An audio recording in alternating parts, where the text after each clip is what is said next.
공동체가 미사 봉헌하는 제대, 성당의 중심. 그리스도인은 신앙 증진을 위해 그리고 위로를 받기 위해 성당을 찾아 기도를 한다.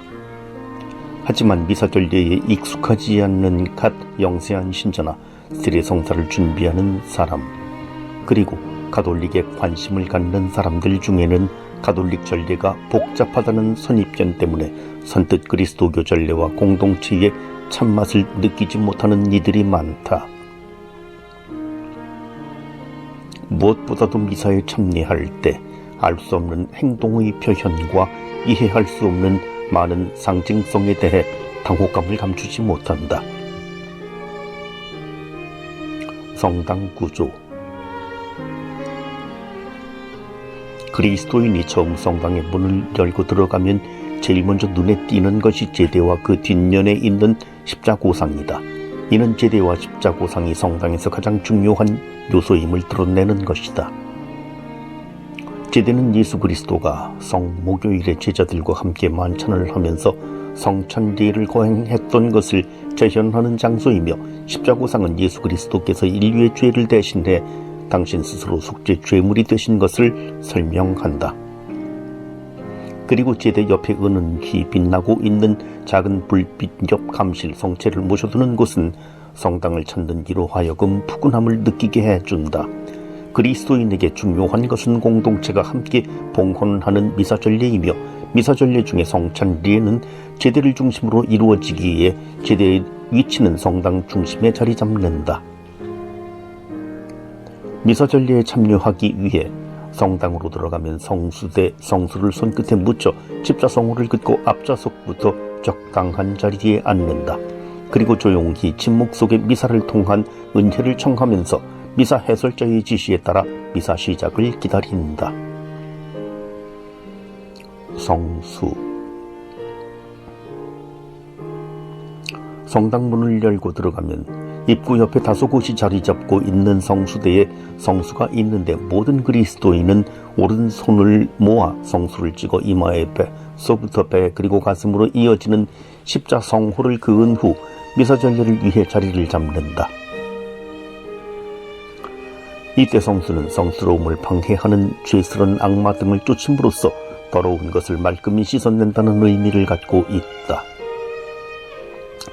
신자들은 성호를 그으며 주님, 이 성수로 저의 죄를 씻어주시고 마귀를 몰아내시며 악의 유혹을 물리쳐 주소서 라고 기도한다. 또 성수를 찍는 것은 성당에 들어가기에 앞서 세례를 기억하며 하느님께 속하지 않는 모든 것, 생각과 원의, 탐욕과 근심, 미움, 호기심 등을 모두 떨쳐버리고 깨끗하게 되기를 바라는 의미도 갖고 있다. 성수란 말 그대로 거룩한 물이라는 뜻이다. 거룩하다고 하는 이유는 사제의 축복 예식을 통해 거룩하게 된 물이기 때문이다. 물은 신학적으로 생명과 풍요, 죽음, 그리고 정화의 의미를 갖는다. 그러나 미사를 봉헌한 후 성당에서 나갈 때는 성수를 찍지 않는다. 해설자. 성당에서 사회자 대신 해설자라고 하는 이유는 미사를 집전하는 사제가 따로 있기 때문이다. 해설자는 다만 미사 진행 순서에 따라 참여 정신을 일깨워주고 그날 축제의 의미와 깊이를 이해하도록 도와주는 역할을 하는 미사 전체의 소개자이다. 해설자는 미사 전례에 참여하는 그리스도인으로 하여금 말씀 전례와 성찬 전례 중 하느님과 인간의 만남을 유도하고 소개한다. 하느님 말씀을 해설하며 인간의 원의를 대독하고 모두가 한마음 한뜻이 되도록 한다. 따라서 해설자는 주례사제, 복사, 성가대, 독서자, 신자 공동체가 할 일을 알리며 예절을 진행하는 중대한 임무를 갖고 있다. 잘 준비된 해설자는 신자들로 하여금 미사전례에 적극적으로 참여하도록 이끌어주며 그 내용을 잘 알아듣도록 도와준다. 그래서 간단 명료하게 해설할 수 있도록 미리 잘 준비해야 한다. 미사 해설자의 역할과 임무는 중요하다. 하지만 사제가 그리스도를 대신해 집회를 주재하기에 해설자가 있는지 없는지 모를 정도로 수행해야 한다.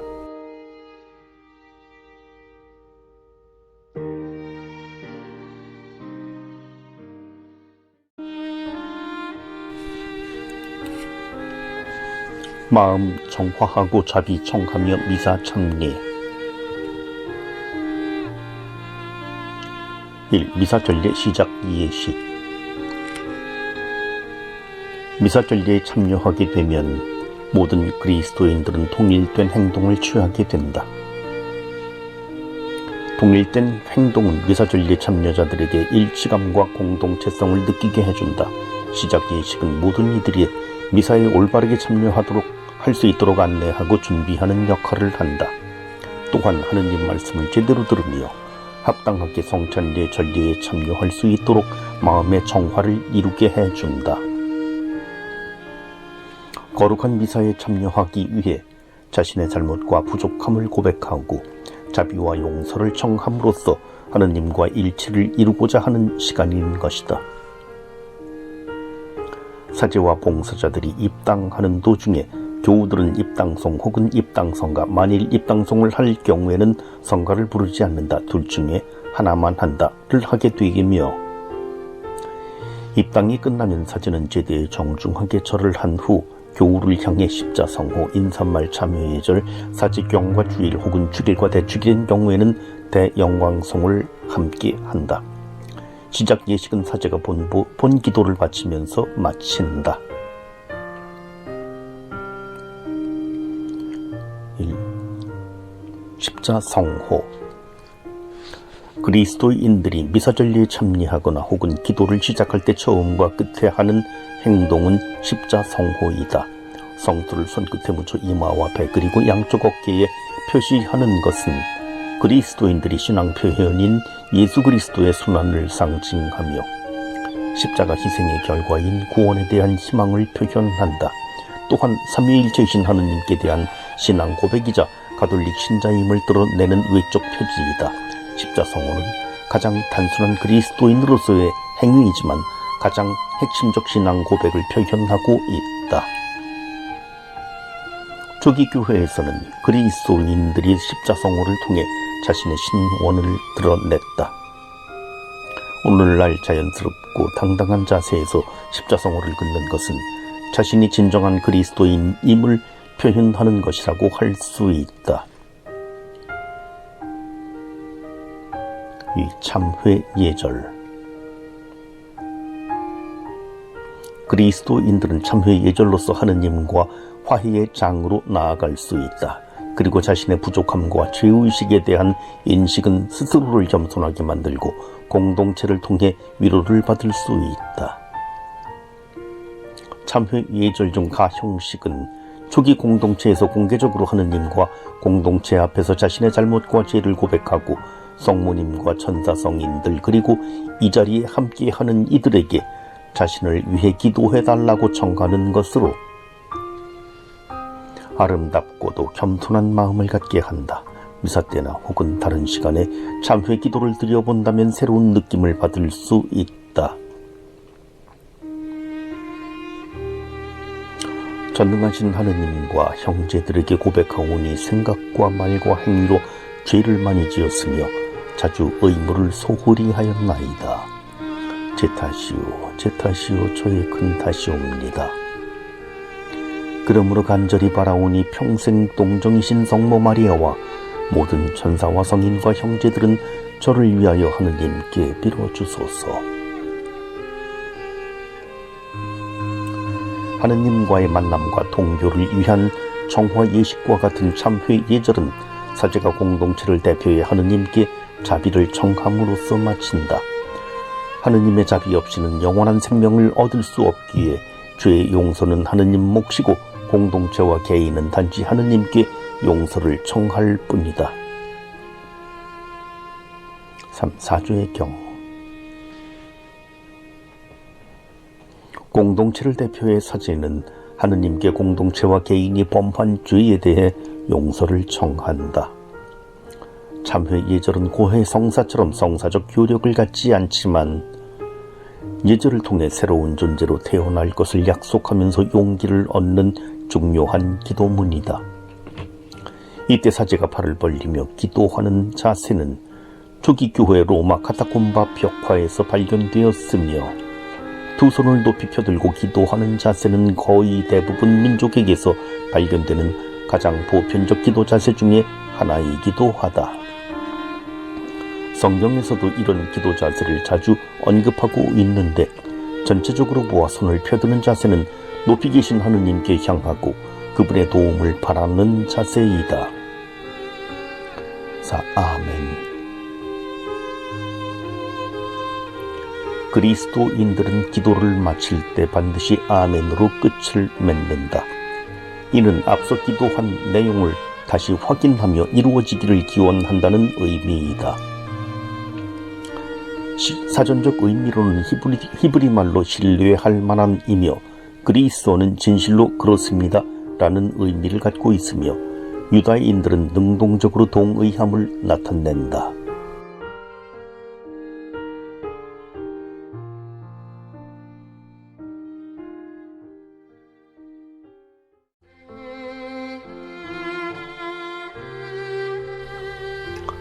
하느님 현존 깨닫고 공동체 기도 바쳐. 참회가 끝나면 사제는 교우들을 위해 사죄경을 외우는데, 이때 사죄경은 고해성사의 효과를 내지는 않는다. 사죄경 후 자비송 기리에 엘레이손을 바치는데, 신자들이 주님께 환호하며 그분 자비를 간청하는 노래이기에 모든 이가 바친다. 곧 백성과 성가대 또는 백성과 성 청창자가 한 부분씩 맡아 교대로 바친다. 그 후에 모든 이들은 대영광송, 주일, 축일과 대축일을 함께 노래한다. 대영광송. 대영광송은 그리스도교의 파스카 성격이 강하게 나타나기에 부활축제 때와 주일 그리고 축일, 대축일의 노래로 부른다. 일명 글로리아 혹 천사찬미가라고도 부르는 대영광송은 성령 안에 모인 교회가 하느님 아버지와 어린 양을 찬양하고 간청하는 가장 오래되고 훌륭한 찬미가이다. 동방에서 유래된 이 노래의 저자나 작사 연대는 전혀 알려지지 않고 있다. 대영광송은 사람들에게 광명과 희망의 기쁨을 주는 의미를 포함하고 있으며 삼위일체에 대한 근본적 믿음을 요구하고 있다. 또한 대영광송은 다른 어떤 것과 대체할 수 없을 만큼 중요한 것이기에 사제와 교우들이 함께 부르는 것을 원칙으로 한다. 성가대의 특송 형태로 불려져서는 안 된다.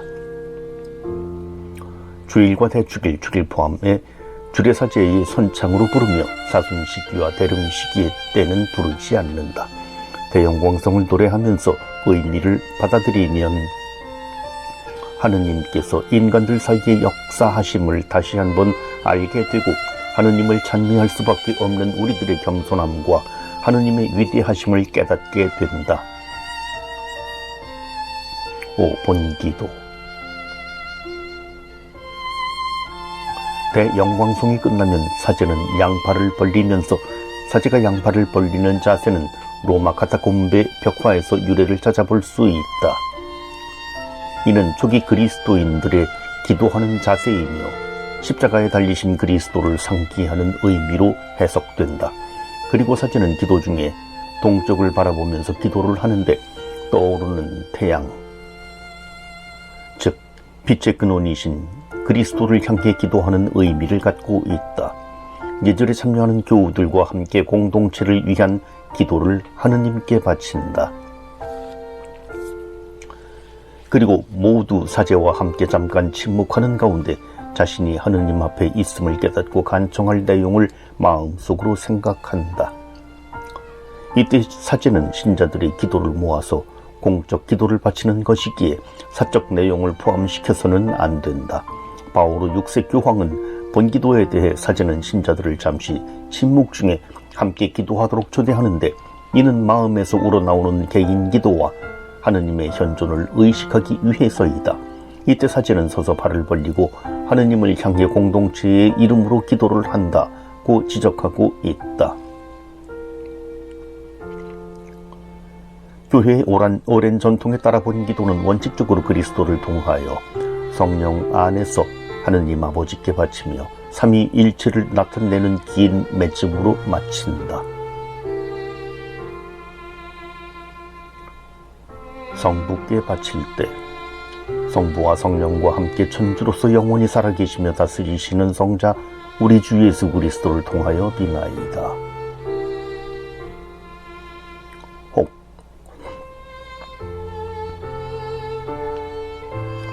성자께 바칠 때 주님께서는 성부와 성령과 함께 천주로서 영원히 살아계시며 다스리시나이다. 6. 서는 자세와 앉는 자세.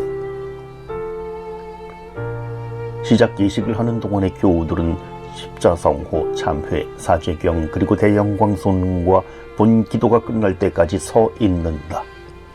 이때 서 있는 자세는 환영, 기쁨, 존경과 실천 그리고 기도의 자세다. 무엇보다도 기도하는 자세는 서 있는 자세이며 자녀로서 하느님 아버지께 바라는 것을 청할 때의 자세다. 앉는 자세는 안정된 상태에서 조용히 듣고 묵상하기 위한 자세라고 할 수 있다. 주의 깊게 듣고 들은 것을 깊이 생각하고 생각한 것을 삶에 옮길 결심을 하려는 자세이기도 하다. 시작 예식에서 모든 이들은 청원과 함께 참여하면서 아멘으로 화답해 이 본기도 내용이 자신들의 기도가 되게 한다. 미사에서는 언제나 하나의 본기도만을 바친다.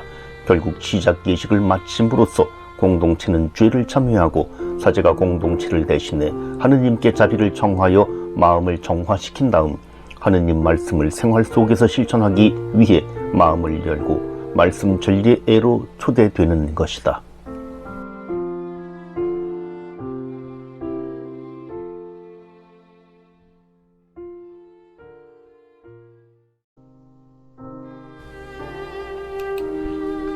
말씀 전례, 하느님과 대화하는 시간. 말씀 전례. 시작 예식에서는 교우들이 능동적이고 자발적이며 겸손한 태도로 하느님의 자비를 청했다면, 말씀 전례는 하느님께서 말씀을 통한 대화 안에서 당신의 의중을 드러내시며 삶의 규범을 제시하고 있다고 할 수 있다. 말씀 전례는 하느님 말씀을 듣는 순간이며 동시에 하느님과 교우들의 대화 시간이다. 즉 교우들은 말씀을 통해 하느님의 사랑과 자비를 받아들여 삶 속에서 실현하는 것이다. 역사적으로 볼 때 초기 교회에서는 성찬예에 영세한 신자들만 참석했는데 영세하지 않은 사람들이 성찬 예식 때 그리스도의 몸과 피를 받아먹고 마시라는 사제의 말을 잘못 이해할까봐 말씀 전례가 끝나면 돌려보내고 영세한 신자들로만 성찬예를 거행했기 때문이다. 이 때문에 말씀 전례는 제2차 바티칸 공의회 이전까지 예비미사 혹은 예비신자 미사라는 말로 미사 전례 안에 있었다. 말씀 전례의 중요성은 마르틴 루터에 의해 시작된 종교개혁에서 강조됐고 가톨릭 교회에서는 제2차 바티칸 공의회의 성서 부흥과 전례 부흥에 힘입어 말씀 전례의 중요성을 인식하게 됐으며 나아가 미사의 본질적 요소로 자리잡게 돼 성찬례와 더불어 미사의 권력을 이루게 되었다. 말씀 전례의 특성은 하느님 말씀과 공동체의 화답이며 즉 그 구조의 성서적 근거는 엠마오의 제자 사화와 사도 바오로 스로아스 주님 만찬에서 찾아볼 수 있다. 말씀 전례에서는 하느님 말씀을 생생히 듣는 것에 목적을 두고 있기에 교우들이 성경을 눈으로 읽거나 혹은 함께 읽는 태도는 말씀 전례의 의도에 어긋나는 행동이다. 말씀 전례를 통해 하느님께서는 당신 백성들의 구원 신비를 알려주시고 모든 그리스도인들의 영적 양식인 당신 말씀을 독서자 음성을 통해 전해주신다. 특히 복음은 예수 그리스도께서 당신 백성에게 하늘의 신비를 직접 말씀하고 계신다는 확신과 더불어 당신 생애를 통해 하느님 아버지의 영광을 잘 드러내고 있기에 말씀 전례에서 가장 중요한 부분이 된다. 4.1 말씀 전례의 의무와 가치. 성경은 성령의 영감을 받아 하느님 말씀을 받아 적은 것이다. 하느님 말씀은 단순히 일회성 사건으로 끝이 나는 것이 아니라 교회 안에서 지금도 영속적으로 반복 계시되고 있다. 하느님 말씀은 항상 현재라는 시간과 공간 안에서 교우들에게 구속과 구원의 신비를 열어주시며 영적 양식을 제공하기 때문이다. 말씀 전리에서 선포되는 하느님 말씀의 의미를 다음 5가지로 설명할 수 있다.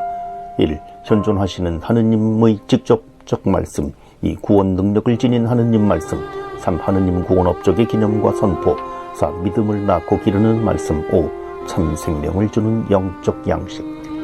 또한 제2차 바티칸 공의회에서는 말씀 전리 안에서 하느님 자신이 인간에게 말씀하시는 진리에 대해 강조하고 있으며, 특히 교회는 하느님 말씀과 주님 성체와 함께 거룩한 전리 안에서 모든 교우들이 끊임없이 영적 양식을 얻을 수 있고 양육되고 있다고 가르치고 있다. 하느님 말씀은 교회를 지탱하게 해주는 힘이 되고, 교회의 자녀들에게는 신앙의 힘, 말씀의 양식, 영신 생활에 깨끗하고 마르지 않는 샘이 되는 힘과 능력을 갖게 해주며 신앙의 최고 규범으로 생각하게 해준다. 교회에서는 그리스도의 구원 사업에 끊임없이 동참하기 위해 말씀 전리를 통해 주님의 전 생애를 기념하고자 교회력에 따라 봉독하고 있는데, 이는 듣는 이로 하여금 각자의 마음에 새기도록 하고 말씀 안에 숨겨진 보물을 찾아 구원으로 인도하고 실현하고자 하는 것이다. 하지만 은총의 열매는 각자의 노력과 태도에 달려 있는데, 마르코 복음의 자라나는 씨의 비유에서 보면 말씀은 항상 우리와 함께 있지만 그 말씀을 받아들이는 각자의 자세에 따라 다르게 열매 맺는다. 하느님 나라는 말씀을 통해 우리와 함께 하고 있지만 아직 완성되지 않은 것과 같이 말씀이 함께 한다는 것은 그리스도의 구원 사업이 시작됐으나 아직 완성되지 않았음을 말한다.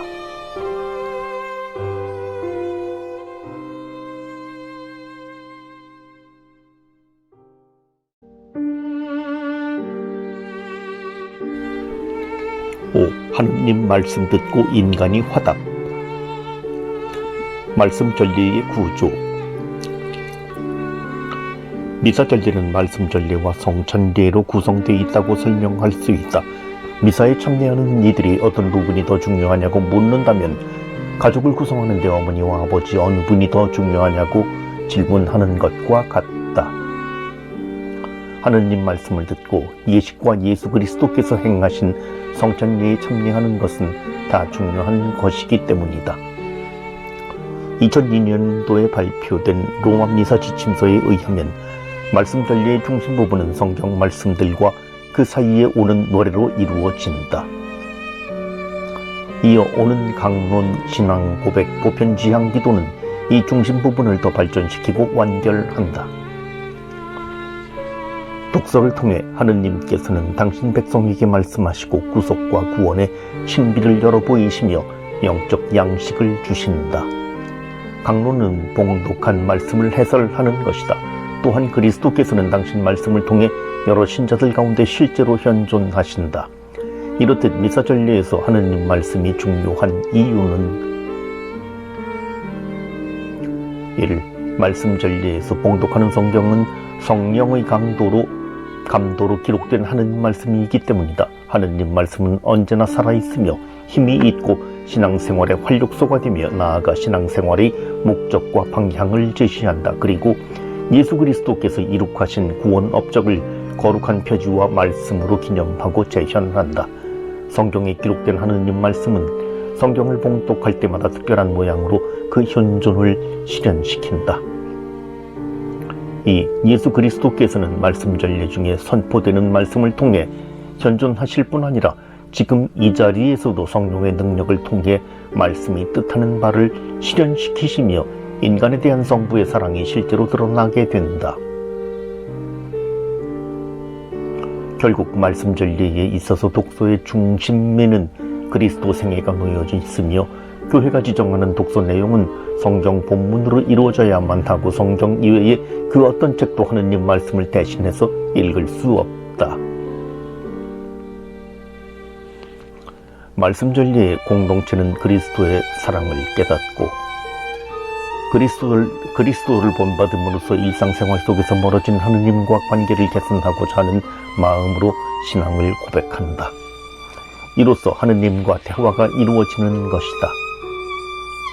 즉 하느님과 그리스도인들과의 통교가 성경 봉독을 통해 실현되는 것이다.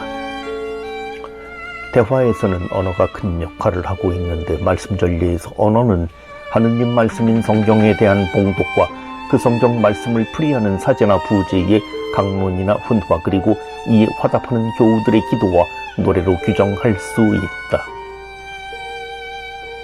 전례 언어는 전례의 본질적 요소일 뿐 아니라 전례의 기본 구조를 하느님의 말씀과 인간의 화답으로 만드는 데에 결정적 역할을 한다. 사실 성경 봉독과 강론은 이미 구약 유다교 예배의 기본 형태다. 무엇보다도 안식일에 거행되는 시나고가 예배는 율법서와 예언서의 봉독과 강론으로 이루어졌으며 이를 바탕으로 그리스도교는 성경을 미사 중에 특히 말씀 전례 중에 봉독하는 예식을 받아들였다. 초대교회에서는 미사 전례 중 독서로 성경 외에도 치명록이나 주교들의 서한들도 읽었지만 중세 초기부터 성경만 읽도록 해왔다. 제2차 바티칸 공의회 전까지 공식 전례 언어는 라틴어였지만 공의회 이후에는 모국어를 사용할 수 있게 됐다. 이런 개방은 전례에서 성경 봉독을 더욱 풍요롭고 더욱 다양하고 더욱 적합하게 해준다.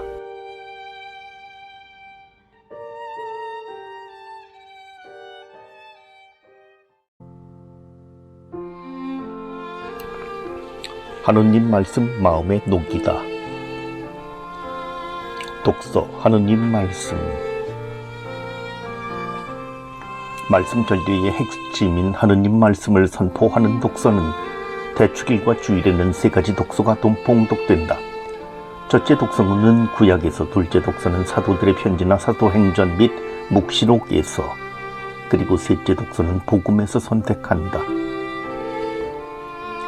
평일에는 두 가지 독서가 봉독되는데 첫 번째 독서는 구약을 포함한 신약에서 복음을 제외한 부분에서 선택하고 둘째 독서에는 복음을 선택한다. 주일이나 대축일 미사의 독서는 3년을 주기로 이루어져 있으며 평일 미사의 독서는 2년 주기로 이루어져 있다. 교회는 제2차 바티칸 공의회 이후 전례개혁의 일환으로 성서학, 전례학 분야의 전문가들이 협조를 얻어 주일 미사를 위해 3년 주기로 독서를 배분하고 평일 미사를 위해서는 이와 병행하여 2년을 주기로 독서를 배분했다. 주일과 주일에는 신자들이 많이 참여하기에 이 미사 때의 독서는 성경의 주요 부분을 총망라하고 있다. 복음 배분에 있어서 연중주일에는 공관 복음을 기준으로 가해에는 마태복음, 나해에는 마르코복음, 다해에는 루카복음을 낭독한다. 이 중 나해에 선택하는 마르코복음은 분량이 짧기 때문에 연중 17주에서 21일 주일에는 요한복음으로 보충하고 있다. 연중 시기가 아닌 특수 시기에는 요한복음이 봉독된다. 평일 독서는 주일과 주일의 보충 독서로서 주일과 주일에 선택하지 않은 나머지 부분들을 선택해 봉독하게 된다. 주일 독서와 달리 평일 독서에서는 독서 내용과 복음 내용 간의 연관성이나 조화가 고려되지 않은 채 배분된다. 성경 말씀이 봉독될 때 공동체는 하느님 말씀을 마음에 새기면서 성경의 한 장면 한 장면의 신비와 장소를 상기함으로써 하느님께서 공동체의 면전에 말씀하시는 것이라 생각을 하면서 듣는다. 제2차 바티칸 공의회의 결의에 따라 로마 미사 전례에서 총 지침에서는 성서가 봉독될 때에는 하느님께서 당신 백성에게 말씀하시며 말씀 안에 현존하시는 그리스도께서 복음을 선포하신다는 의미를 지니며 무엇보다도 전례의 중요한 요소인 하느님 말씀을 봉독할 때 존경하는 마음으로 들어야 한다고 설명하고 있다. 그러므로 성경 말씀이 봉독될 때에는 회중이 하느님의 말씀을 듣는 것이지 성경을 눈으로 보거나 공동 독서를 하는 것이 아니다. 미사 참여하는 것은 전례 안에서 하느님을 만나고 통교하려는 것이지 성서 교육을 위해 참석하는 것이 아니기 때문이다. 하느님과 통교를 위해서는 독서자가 봉독하는 성경 말씀의 뜻을 잘 이해하려고 경청해야 하며 경청한 후에는 마음속에서 우러나오는 응답을 드려야 한다. 성경을 눈으로 읽어나가면 듣기에 앞서 먼저 성경 내용을 개인적 이성으로 판단할 우려가 있다. 성경을 눈으로 읽어나갈 때 독서자의 말소리를 통해 전달되는 하느님 말씀에 대해서는 마음으로 받아들이기보다 이성으로 받아들여 논리적 판단을 할 수 있기 때문이다. 그리스도인들은 성경을 통해 하느님의 사랑과 자비에 대해서 마음으로부터 믿기 때문에 성경 내용을 받아들이는 것이지, 결코 성경을 온전히 이성적으로 이해하기 때문에 하느님 말씀으로 받아들이는 것이 아니다. 이것이 그리스도인들 신앙의 특징이다.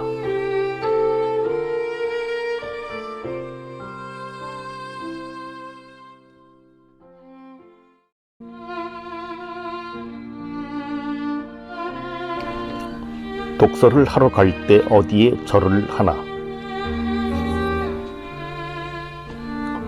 전례 중심 자리 제대 향해. 미사 전례에 참여하는 많은 교우들이 혼란을 갖고 있는 것 중에 하나가 독서를 하러 갈 때 어디에 절을 하느냐 하는 문제다. 교우들은 제대와 감실, 독서대 그리고 주례 사제 중 어디를 향해 절을 해야 하는지 의문을 갖는다. 물론 저마다 합당한 의미가 있다. 그렇지만 교회 가르침을 말하자면 미사 중심인 제대를 향해 절을 해야 한다가 정답이다. 제대의 의미. 제대는 제물 봉헌과 전례의 중심을 이루고 있다. 무엇보다도 제대는 예수 그리스도의 봉헌을 기념하고 재현하는 장소이며 그리스도인들을 당신 식탁으로 초대하는 감사제의 중심이다. 제대는 미사 전례를 거행할 때, 특히 성찬례 때 빵과 포도주가 그리스도의 몸과 피로 변화하는 거룩한 변화의 장소라고 이해할 수 있지만,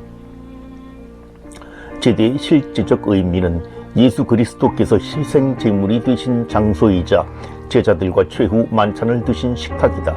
성찬례란 바로 예수 그리스도께서 당신 제자들과 함께 하셨던 최후의 만찬을 재현하고 반복하는 것이다. 그리고 교회를 건축할 때에 제대는 동쪽에 가까운 곳에 자리를 잡았다. 동쪽은 새날의 시작을 알리는 태양이 뜨는 방향이고 생명을 의미하기 때문이다. 제대 위에서 그리스도교 신앙의 정점이자 원천인 성찬례가 거행되기에 교회는 제대에서 예수님의 모습을 본다. 이로써 제대는 예수님께 대한 추억을 되살리는 하나의 상징물, 파스카 신비를 연상시키는 기념물로 인식되는 것이다. 그래서 성당을 축성하는 예식 때 가장 중심을 이루는 것은 제대 축성이고, 성당이 허물어진 후 그 자리를 보존할 때도 유독 제대가 있던 자리를 신경 써서 보존하는 것이다. 성당이 성찬례를 거행하기 위해 지어진 건물이요, 또 그 성찬례가 이루어지는 곳이 제대인 까닭에 성당의 중심은 언제나 제대임을 알 수 있다. 초기 교회에서 미사전례에 참여하는 이들이 가장 중요하게 생각한 것이 제대였으며, 성당은 건축할 때 가장 신경을 쓴 것도 제대였다. 그리고 감실은 시각적으로 보이지 않는 위치에 있었기에 제대 위치를 결정한 후에 감실 위치를 결정했다. 성체를 모시는 감실은 성당의 어느 곳이든 상관없이 자리를 잡았으며 16세기 이후에야 제대 위 또는 제대와 가까운 곳에 감실을 모시게 됐다. 제대를 장식하기 위한 꽃, 초, 십자가를 위한 자리도 16세기 이후에나 언급됐다는 사실에서 교회 건축과 미사전례에서 중요하게 생각하고 고려한 것은 제대였음을 알 수 있다. 감실 앞에 앉는 것은 파스카 신비를 묵상하기 위함이지만 제대는 바로 그러한 파스카 신비의 상징 자체이다. 그러므로 미사 전례 안에서는 언제나 제대가 중심 자리에 있어야 한다. 물론 감실 자체를 무시하라는 것은 아니다. 감실 안에 모셔진 성체를 통해 우리는 여전히 파스카 신비를 묵상하기 때문이다. 그러나 감실 때문에 제대의 중요성이 감소돼서는 안 된다는 뜻에서 감실 위치를 현명하게 배치해야 한다.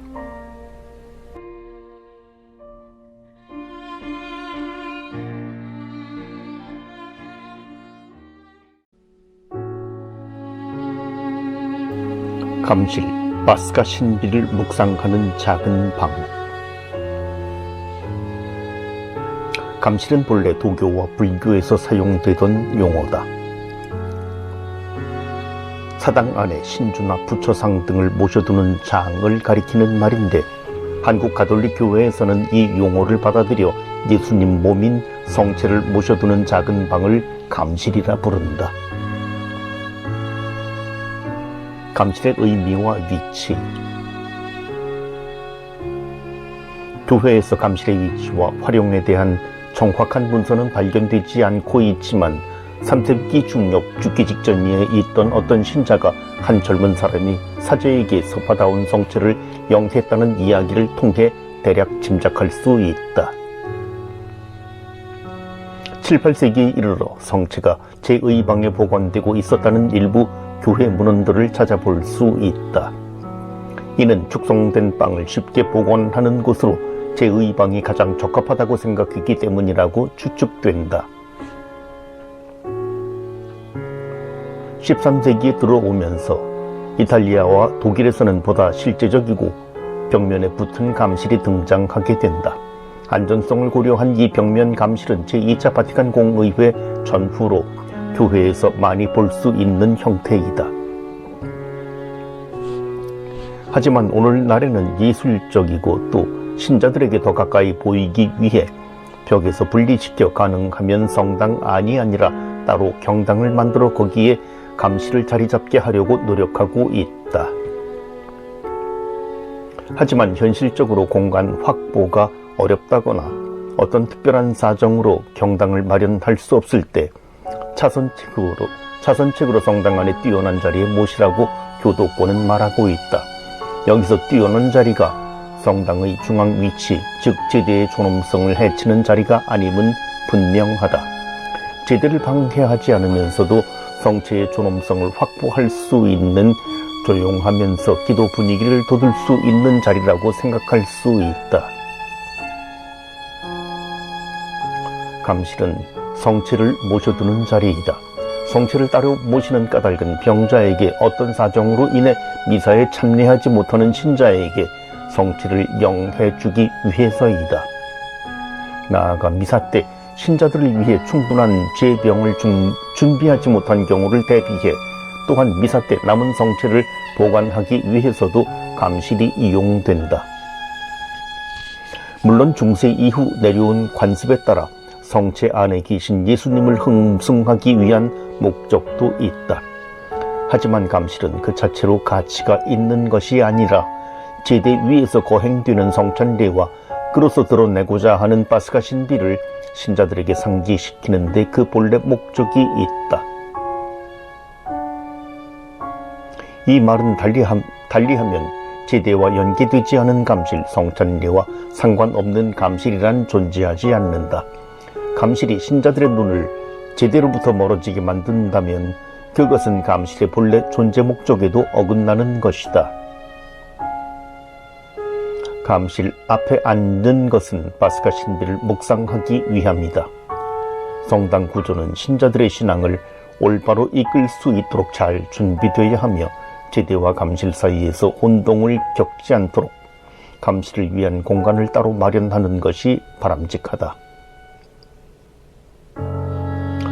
감실이 있는 경당을 제대 근처에 마련해 사제가 쉽게 감실 경당에 접근할 수 있도록 배려한다면 미사 중 성체를 가지러 가거나 남은 성체를 다시 갖다 놓을 때 불편을 겪지 않을 것이며 신자들은 성당 안의 넓은 공간보다는 아늑한 분위기의 경당에서 더 쉽게 성체조배를 할 수 있을 것이다.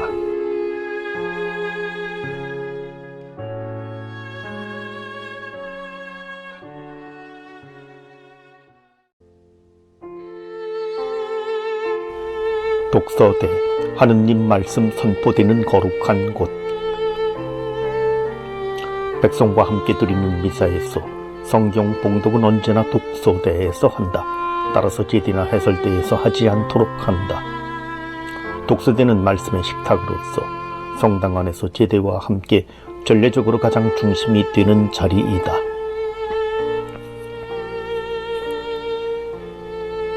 독서대는 무엇보다도 하느님 말씀을 선포하는 장소이므로 복음을 포함한 독서는 반드시 독서대에서 봉독돼야 하고 화답송과 보편지향 기도도 독서대에서 행하기를 적극 권고하고 있다. 독서대는 하느님 말씀을 선포하는 거룩한 장소이기에 성당 안에서 말씀의 품위에 맞가진 특별한 위치, 곧 높고 고상한 곳에 설치되어야 한다. 높고 고상한 곳이란 모든 교우들이 쉽게 볼 수 있고 거기서 선포되는 말씀을 잘 들을 수 있는 곳을 말한다. 일반적으로 그러한 장소는 성당의 중심지에 설치되어 있는 제대에 가까운 곳이 좋다. 독서대의 재료는 제대와 조화를 이루는 고상하고 튼튼한 재료가 좋으며 독서대 크기의 모양은 성당의 구조화에 따라 설치화돼 제대 크기와 모양과 균형 있는 짝을 이루게 한다. 따라서 독서대는 제대와 같은 존경과 품위를 표시하기 위해 만들며 해설대와 분명히 구별될 수 있도록 제작되고 배치되어야 한다. 또한 독서대는 여러 전례를 거행하는 데에 적합하도록 주변에 충분한 공간이 마련되어야 한다. 때에 따라서는 여러 명의 봉사자가 독서대 주위를 둘러서는 경우가 있기 때문이다. 독서대는 단어가 말하는 그 의미대로 독서하는 자리로서 하느님 말씀이 선포되는 곳이다. 독서대에서 선포되는 하느님 말씀을 교우들은 마음을 다하고 정성을 다해 경청한다. 독서대의 중요성은 교회 지침서에서도 강조하고 있으며 그 역사와 분명한 의미를 제대로 이해함으로써 독서대가 전례 안에서 올바르게 자리 잡도록 해야 할 것이다. 또한 독서대 모양은 독서자가 편안하게 하느님 말씀을 선포하기 쉽게 제작되어야 한다. 로마 미사 전례에서 독서와 복음이 수록된 책을 펼쳐놓기 쉽도록 요한 복음사가의 상징인 독수리 형상으로 만들어진 독서대를 예로 들 수 있다. 제대와 같이 독서대도 바닥에 고정시킨 독서대가 바람직스러우나 이동 독서대도 가능하다. 그리고 그 용도나 미사 때의 의미로 보아 독서대는 하나만 설치하는 것이 정상적이다. 독서대는 제대의 의미와 마찬가지로 하느님 백성의 모임에서 구원의 신비를 가져다주고 우리를 거룩하게 하며 성부께 완전한 제사를 드리시는 그리스도께서 현존하신다는 하느님 말씀을 의미하기 때문이다. 독서대의 본 기능은 미사에 참여한 모든 이에게 하느님 말씀을 선포하는 데에 있다. 따라서 음향시설에도 특별히 유의하여 성당에 있는 모든 이가 사제나 봉사자들이 바치는 기도와 독서자들이 봉독하는 하느님의 말씀과 사제의 강론을 아무런 어려움 없이 명확히 들을 수 있게 해야 한다. 그러한 점을 감안하여 성당을 신축하거나 개축할 때에는 단지 독서대의 크기, 모양, 장식 등에만 관심을 집중하지 말고 방음 설비나 시설에도 반드시 신경을 써서 복음 선포에 아무런 지장이 없도록 해야 한다.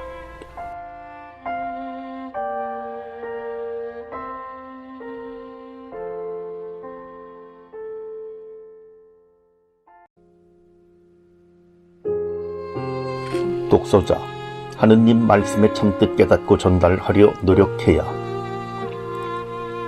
어느 수녀님이 본당 전교 수녀로 있을 때 경험한 어려움 중 하나가 독서자 선정이라고 말한 것이 생각난다.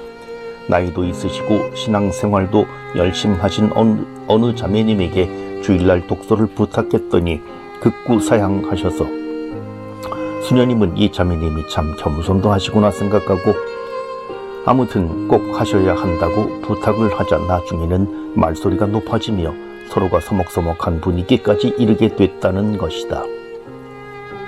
그때 자신이 잘못한 것이 무엇인지 아무리 생각해봐도 알 수가 없었고 무슨 연유로 그렇게 그 자매가 화를 냈는지 이해할 수가 없다고 했다. 하느님 말씀을 자신 있고 신념에 차서 선포한다는 것은 강심장의 소유자가 아니면 쉽지 않을 것이다. 그것도 많은 사람 앞에서 가족이나 알고 있는 신자들 앞에서 마이크를 앞에 두고 자신 있게 하느님 말씀을 읽는다는 것은 쉽지 않다. 물론 어떤 분들은 아무런 어려움 없이 독서를 해나가시는 분들도 있지만 처음 하시는 분들에게는 어렵다. 선택된 독서자라는 자부심. 어려워하는 분들은 집에서 여러 번 독서 내용을 숙지한 후 가족 앞에서 한 번 연습을 해보면 한결 좋아질 것이다. 또 선택된 독서자라는 자부심을 갖는 것도 도움이 될 것이다. 그리고 독서자에게는 독서를 부탁하기 전에 독서자의 임무나 자격에 대해 설명해주면 더 큰 도움이 될 것이다. 두려움은 안에서 나오는 것이지 외부에서 주어지는 것이 아니기 때문이다. 교회에서는 말씀 전례에서 성경을 읽어 전례에 참여한 사람들에게 하느님 말씀을 깨닫도록 하는 사람들 독서자라고 한다. 성경이란 글자 그대로 거룩한 말씀이며 거룩한 책을 읽는 사람은 거룩한 사람이어야 한다. 또한 독서자는 성경 본문을 정독하며 성경 말씀을 전체적으로 파악해야 한다. 독서와 복음의 상관관계를 잘 이해하고 하느님 말씀의 참뜻을 깨닫고 전달하려고 노력해야 한다. 올바른 독서를 하기 위해서 독서자는 말씀을 봉독 전에 충분히 읽고 이해해야 하며 자신감을 갖고서 하느님 말씀 선포자 자격으로 당당하게 임해야 한다. 회중들 앞에서 자신감이 결여돼 떨리는 목소리로 봉독해 나간다면 듣는 이들은 하느님 말씀을 제대로 알아들을 수 없기에 독서자들은 임무를 수행할 참된 자질을 갖춰야 하며 빈틈없는 준비를 해야 한다. 신자들이 거룩한 독서를 들으면서 성경에 대해 맛들이며 마음속에 살아있는 감동을 키워갈 수 있도록 도와줘야 하기 때문이다. 독서직을 받은 독서자가 없을 경우 다른 평신도에게 성경 봉독을 수행할 임무를 맡길 수 있다. 하지만 알맞은 독서자가 없을 때에는 주례사제 자신이 독서를 낭송할 수도 있다. 독서자는 독서 후에 화답송, 낭송자가 따로 없을 경우에는 화답송을 낭송한다. 독서자는 평신도일지라도 미사 집전 중에 고유 직무를 가지고 있으므로 자기보다 높은 계층의 직무 수행자가 있더라도 스스로 자기 고유의 직무를 수행한다. 성경 봉독의 소양 갖춰야. 신자들이 하느님 말씀을 듣고서 성경에 대한 감미로움을 생생하게 느끼도록 하려면 독서자들은 비록 독서직을 받지 않았지만 성경 봉독의 소양을 갖추고 있어야 할 것이다. 한국교회는 여성에게도 복음 전 독서들을 봉독하고 보편지향 기도를 하도록 허락하고 있다. 교회는 하느님 말씀을 선포하는 임무가 모든 이에게 열려 있다고 가르치고 있기 때문이다.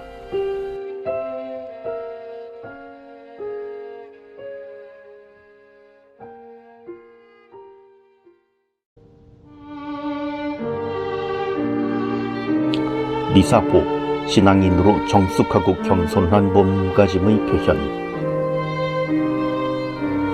여성 그리스도인들은 미사에 참여할 때 머리에 미사보, 흰색이 주종을 이루지만 연한 살색이나 검정색도 있다. 미사보를 쓰는 모습을 볼 수 있다. 필자는 미사를 봉헌할 때 여자 교우들이 미사보를 쓰는 모습이 개인적으로 아름답다는 말을 자주 한다. 하지만 교회 내 여성차별이라고 말하는 분들도 있으며 외국에서는 더 이상 사용하지 않는 미사보를 왜 한국 교회만 그렇게 강조하고 있는지 모르겠다고 말하는 분들도 있다. 미사보 사용에 대해 논쟁하는 것이 아니라 단지 아름답다고 표현한 말에 여성차별이라고 답하는 것에 당황한 적도 있었다. 외국에선 미사보를 사용하지 않는다 하더라도 우리가 좋으면 사용할 수도 있는 것이 아닌가. 실제로 외국에서 미사를 봉헌할 때 한국 신자들, 주로 성지순례단이 미사보를 쓰는 것에 대해 현지인들도 좋아하는 모습을 많이 목격했기 때문이다. 미사보 사용이 의무인 것은 당연히 아니다. 교회법에 미사에 참여하는 여성은 미사보를 반드시 써야 한다는 규정은 없다. 따라서 미사보를 쓰지 않고 미사에 참여했다고 해서 죄책감을 느끼거나 분심을 가질 필요는 없다. 하지만 전례 토착화 입장에서 볼 때 미사보 사용은 토착화에 좋은 예가 될 수 있다. 또 새 영세자들에게 예쁜 미사보를 선물하는 것도 의미가 있다. 미사보에 대한 의미를 제대로 이해하면 사용에 대한 선택은 편안하게 할 수 있을 것이다. 미사보의 의미. 여성이 머리를 가리는 베일 관습은 구약시대에는 자신이 미혼임을 상징했다. 하지만 모세와 엘리야를 통해 남자 역시 하느님 앞에 나아갈 때 자신의 얼굴을 가렸음을 알 수 있다.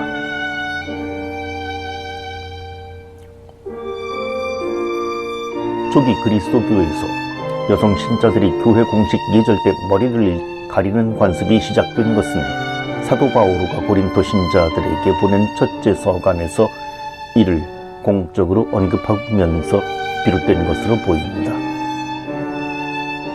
바오로는 교회 공식 예절에 참여할 때 여성들의 머리를 가리라고 했는데 이는 당시 풍습일 뿐 절대적이고 본질적인 신앙의 의미는 아니다. 사실 여인의 머리는 남편의 영광으로 인정되며 머리카락은 세속적 사치로 여겨졌기에 하느님이 계시는 성소에서는 머리를 가리는 것이 당연하다는 생각이 지배적이었다.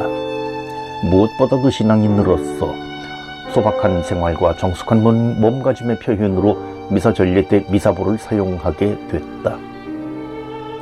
미사보의 흰 색상은 세례성사를 통해 깨끗해졌다는 순결의 의미를 담고 있기도 하다. 화려하게 치장된 머리를 가리는 것은 정숙함과 겸손함을 나타내는 상징적인 의미도 포함하고 있다. 현재 수도자들이 쓰는 베일은 3세기께부터 그리스도와의 맺은 영적 혼인을 상징하는 의미에서 주교들이 베일을 축성하여 동정녀들에게 나눠준 데서 유래한다. 다양한 형태로 사용하고 있는 수도자들의 베일은 그리스도의 정대로서 세속적 사치와 욕망, 허용 등을 끊어버리고 하느님 나라의 영원한 가치를 위해 이 세상의 가치에 대해 포기하고 죽는 것을 의미하기도 한다.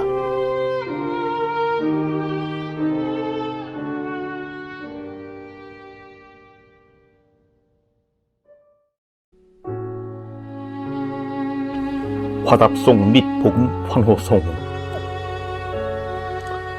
모두 일어나 주님 영광하며 할렐루야. 미사전례에서 일독소가 끝나면 공동체는 하느님 말씀에 화답하는 노래를 부른다. 한때는 화답송을 층계송이라고 했는데 이는 하느님 말씀을 들은 그리스도인들이 계단에 앉아 경청하다가 시편으로 구성된 노래를 불렀다는 것에서 유래를 찾을 수 있다. 화답송 때 부르는 시편 선택은 전례 주년에 맞춰 독서와 조화를 이룰 수 있어야 한다. 무엇보다도 하느님 말씀을 마음에 새기고 기도로 화답함을 목적으로 하고 있기에 공동체 전체가 참여하는 화답송을 준비해야 한다. 화답송을 노래하기 위해 성가대의 아름다운 화음을 통해 표현하는 것도 좋지만 적어도 후렴 부분이라도 공동체 전체가 참여하는 것이 중요하다. 그리고 해설자가 화답송이라고 말하면서 공동체를 유도할 필요는 없다. 화답송을 성가대가 따로 노래하지 않는다면 독서자나 화답송을 노래하는 다른 봉사자가 독서대에서 노래하거나 낭송하는 것이 좋다. 또한 화답송을 노래하거나 낭송할 때 너무 긴 시간이 소요돼 지루하다는 생각을 공동체가 느끼게 하거나 성가대와 함께 노래로 화답송을 하는 경우에 너무 어려운 곡을 선택해 공동체가 소외되는 경우가 생기지 않도록 조심해야 한다. 복음이 봉독되기 전에 공동체는 복음 환호성인 알렐루야를 노래한다. 복음 환호성은 히브리 말 할렐루야에서 유래하는데 주님을 찬양하라는 의미를 갖는다. 개신교에서는 히브리어 그대로 할렐루야라고 하나 당시 그리스어 알렐루야와 혼동해서 사용되었고 라틴어로도 알렐루야로 발음하므로 가톨릭에서는 알렐루야로 사용하고 있다. 가톨릭에서는 알렐루야, 개신교에서는 할렐루야 하면서 어떤 것이 맞는가 하는 논쟁은 단지 발음상에서 오는 차이일 뿐이지 의미에는 아무런 문제가 없다.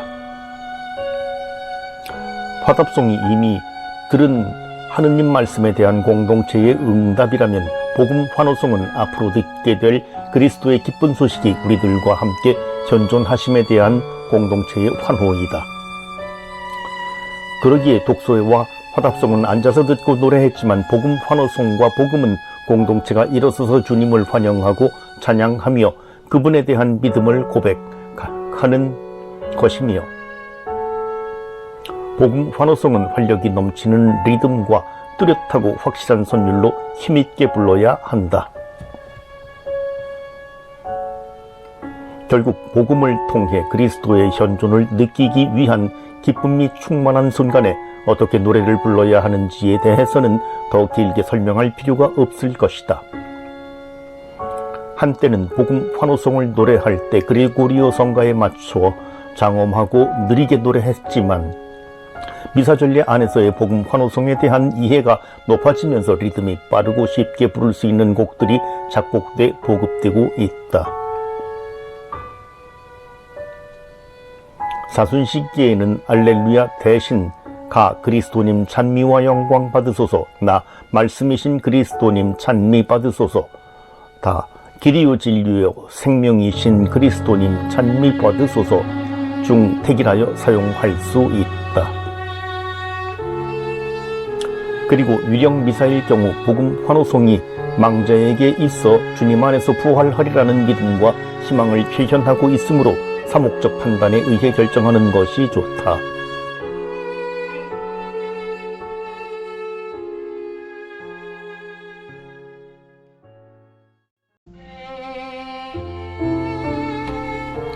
복음 봉독 말씀 전리의 활용 점정. 예수 그리스도의 말씀이 선포되는 복음 봉독은 말씀 전리의 정점이다. 복음 환호송을 통해 그리스도인들은 말씀을 받아들이기 위해 일어서서 말씀 선포의 순간을 기다리고 있는 것이다. 복음 봉독을 하는 사제, 주례자가 주례일 경우나 부제는 주례자에게 나아가 고개를 숙이고 조용히 축복을 청한다. 주례자는 주님께서 그대와 함께 계시어 그대가 복음을 합당하고 충실하게 선포하기를 빕니다. 성부와 성자와 성령의 이름으로 하면 봉독하는 이는 아멘이라고 응답한다. 장엄미사를 거행할 경우에는 봉독자는 복음서를 조금 높이 받들어 공동체가 볼 수 있도록 하며 불을 켠 초복사와 향로를 든 복사를 앞세우고 독서대에 가서 분향, 세 번 분향하고 복음을 선포하게 된다. 복음 선포자는 복음을 제대에서 선포하는 것이 아니라 독서대에서 선포하는 것임을 잊지 않도록 한다. 그리고 불을 켠 초의 의미는 인간 구원을 위하여 세상에 오시는 분에 대한 예의로서 어둠을 몰아내시는 말씀과 구원에 대한 기쁜 소식을 전하심을 잊지 말아야 할 것이다. 독서대에서 복음을 봉독하는 사제는 주님께서 여러분과 함께라고 회중에게 인사할 때 손을 모으고 한다. 그리고 마테오, 마르코, 루카, 요한이 전한 거룩한 복음입니다 라고 말하면 이어서 모든 이들이 주님 영광 받으소서 하면서 복음서 봉독자는와 이마, 입술, 가슴에 작은 십자를 긋는다. 분향의 기회를 바칠 경우는 복음 봉독 전에 한다. 강복의 의미를 갖는 작은 십자성호는 11세기 이후에 나타난다. 사실 가톨릭에 입교한 지 얼마 되지 않은 분들이나 예비 신자들은 경배하면서 십자성호를 긋는 행위를 잘 따라하지 못하는 경우를 종종 볼 수 있다.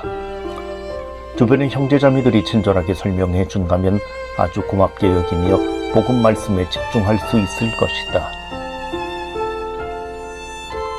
복음을 봉독하는 사제는 편안한 마음을 유지하면서 차분한 목소리로 하지만 힘찬 기운을 갖고서 복음을 읽어 나간다.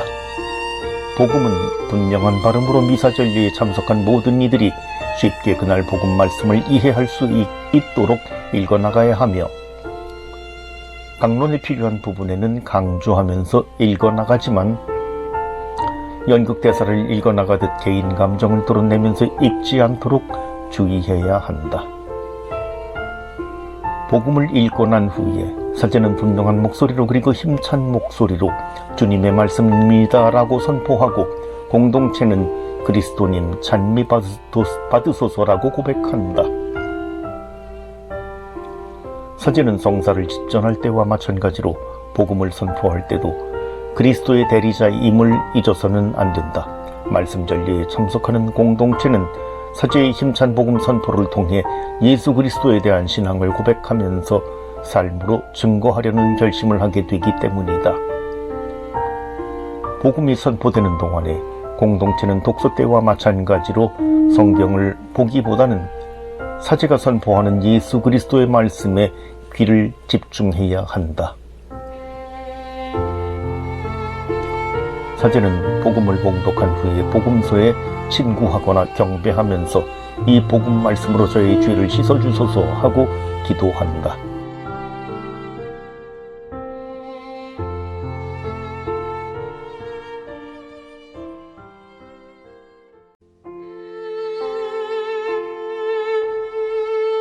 강론, 미사의 감칠맛 더해주는 필수 양념. 미사 전례는 모든 부분이 매끄럽게 연결돼 미사에 참여하는 모든 이들에게 편안하고 쉽게 하느님을 만나게 해주어 하느님을 흠숭하고 자신의 성화를 위해 힘쓰도록 하는 데 목적을 두어야 한다. 복음 봉독이 끝난 후 사제가 하는 강론의 효과는 미사에 참여하는 신자들에게 직접 영향을 미친다. 그리스도인들의 삶을 성장시키는 사제 강론은 미사 맛을 느끼게 해주는 중요한 부분이기 때문이다. 본당 신부의 강론에 대해 좋게 평가하면서 본당 신부를 자랑하는 신자들을 만날 때가 있는데 이는 그 신부의 강론이 그만큼 신자들 생활의 많은 부분을 차지하고 있음을 보여주는 것이다. 강론은 거룩한 미사나 그와 유사한 전례의 거행에 속하는데 집전사제나 위임된 공동 집전사제가 강론할 수 있지만 경우에 따라서는 부제도 할 수 있다. 하지만 평신도는 강론할 수 없다.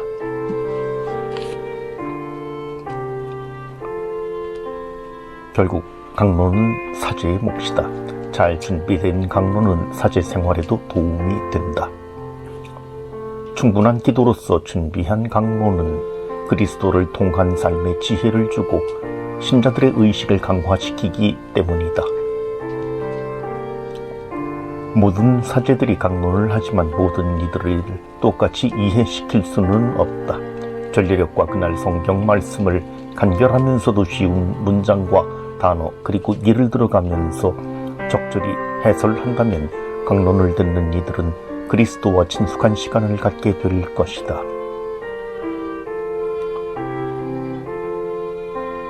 하지만 강론을 자질에만 두고 평가하는 것은 옳지 않다. 신자들 입장에서 보면 강론을 잘하는 사제가 좋지만 사제 입장에서는 강론을 경청하고 반응을 보이는 신자들을 볼 때 힘이 솟는 법이다. 열심히 준비한 내용을 독서대에서 강론할 때 신자들이 주보를 보거나 눈을 감고 있는 모습을 볼 때 사제들은 그리스도의 대리자로서 영적 양식을 제공해주는 신분으로서의 신원의식을 상실하곤 한다. 필자가 로마에서 유학하던 시절 강론할 때 아무리 잘 준비를 해도 언어 한계 때문에 의사 전달이 잘 되지 않곤 했다.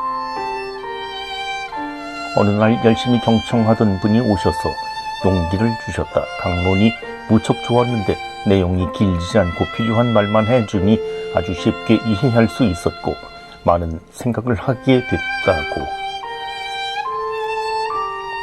결국 강론은 너무 길어서는 안 된다. 주일 강론은 7에서 10분, 평일 강론은 4에서 6분이 적당하다고 생각한다. 하느님의 은총과 사랑을 나누는 장소이며 시간이지 토론의 장이어서는 안 된다. 3. 일상적 언어 사용을 통해 묵상할 수 있는 여건을 마련해 줘야 좋은 강론이다. 4. 원고를 읽어나가는 형식이 아니라 대화를 하듯이 자연스럽게 하는 것이 좋다. 5. 침묵 시간을 통해 강론을 듣는 신자들 마음속에 하느님 말씀이 새겨지고 자라날 수 있도록 배려해 주어야 한다. 때에 따라서 사목적 배려에서 평신도가 강론을 할 수 있지만 강론에 관한 원칙을 지키는 것이 전례의 흐름에 부합한다. 강론은 모든 그리스도인들의 생활 규범을 다루기 때문에 그날에 일용할 영적 양식이기 때문이다.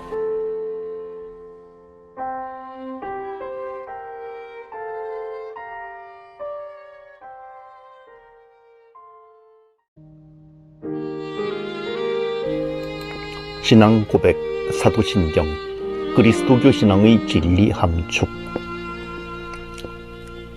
성경 봉독과 강론을 통해 하느님 말씀을 받아들인 회중은 하느님 사랑과 자비, 그리고 하느님을 향한 신뢰와 흠승으로 인해 닫힌 마음을 열고 신앙 고백을 하게 된다. 신앙 고백 내용은 가톨릭 교회 전통 안에서 축약된 언어를 사용하고 있는 대표적인 그리스도인들의 신앙 고백문이다. 미사에 신앙 고백문을 도입한 시기는 5세기 후반 안티오키아 교회로부터 동방교회에 먼저 도입했다. 6세기 말 스페인 톨레도 시노드 589년을 시작으로 라틴 교회에 퍼졌으며 11세기 초에 이르러 로마 전례에 도입된다. 초대교회에서 신경을 도입한 동기는 그리스도의 천주성을 부인하던 아리아니즘 이단을 막고 믿음의 기본 교리를 확고히 심어주기 위함이었다. 신앙 고백문에는 니체아 신경, 니체아 콘스탄티누플 신경과 사도 신경 두 종류와 더불어 아나스타시아 신경, 트렌토 신경 등이 있다고 전해지고 있다. 초기 교회에서는 신앙 고백을 주일이나 대축일 미사 중에 하지 않고 특정한 날 주일과 몇몇 축일 신경의 내용과 관련된 예수 성탄부터 성령 강림 주일 사이 성모님 주일 및 사도 주일에 했다고 전해지고 있다. 한국 교회는 니체아 신경보다 사도 신경을 사용하고 있지만 사도조나 서구 교회 대부분은 니체아 신경을 사용하고 있다. 보편교회는 미사의 공식 신앙 고백문에 대해서 니체아 신경으로 정하고 있으나 1967년 주교 시노드의 건의에 따라 지역 교회의 판단에 따른 결정을 받아들이고 있다. 하지만 니체아 신경이 단지 길다는 이유로 사도 신경을 선택하는 것은 옳지 않다고 보편교회는 지적하고 있다. 사도 신경은 니체아 신경을 보다 간단하게 그리고 일목요연하게 정리한 로마 미사 전례의 공식 신앙 고백문이다. 사도들이 전해주었다는 점에서 사도신경이라고 부르는 이 신앙 고백문의 구성은 단순하면서 지극히 종교적 특색을 갖고 있다. 사도신경은 초세기 중엽부터 그리스도 신앙의 골자가 되는 조항들을 열거하고 있는데 예비신자들을 위한 내용들이다. 성부, 성자, 성령, 삼위에 대한 신앙과 그리스도의 강생, 구속, 부활, 승천, 재림에 대한 것과 교회와 죄사함과 육신 부활과 영생에 대한 신앙 고백이 주요 내용이다. 사도신경은 그리스도인들의 진심으로 믿고 고백해야 하는 기본적 신학적 내용들로만 이루어져 있다. 전통적 교리 내용으로 이루어진 사도신경은 무엇보다도 그리스도교를 믿는 이들에게 있어서 기본적이며 믿는 이들이 알아둬야 할 교의적인 내용을 담고 있다. 그 중에서도 성부, 성자, 그리고 성령에게 대한 믿음을 바탕으로 구원에 대한 희망을 갖는 것을 골자로 하고 있다. 신앙 고백문의 형식은 다른 기도문과는 달리 교송으로 바치지 않는다. 사제와 회중이 함께 고백하는데 본인 스스로가 신앙을 고백한다는 의미가 있다. 즉, 신앙 고백은 그리스도인으로서 생활 속에서 그리스도의 가르침에 대한 신앙의 진리를 실현하겠다는 고백이다. 신앙 고백 후에는 강한 믿음을 통해 그리스도인들의 잔치인 성찬리에 참여하기에 파스카 신비의 성찬례 잔치에 들어가기 전에 자신의 신앙을 점검, 강화, 고백하는 순간이 신앙 고백인 것이다.